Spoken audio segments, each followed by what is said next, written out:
শ্রী শ্রী রাম ঠাকুর ও মাধব পাগলা, ভক্তবৎসল ভগবান।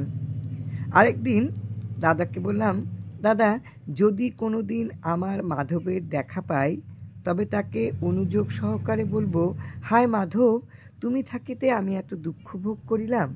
দাদা একটু গম্ভীর হয়ে বললেন, ভাই, মাধবের দেখা পাইলে তোমার মনে আর অনুরাগের ভাব থাকবে না, আর যদি থাকেও বলতে পারবে না, আর যদি বলতেও পারো তবে মাধবের নিকট হার মানিয়া লজ্জিত হইতে হইবে।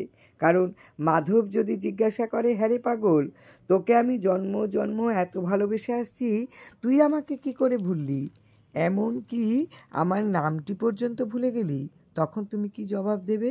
দাদার এই কথা শুনিয়া মনে মনে বিচার করিয়া দেখলাম কথাটা খুবই সত্যি।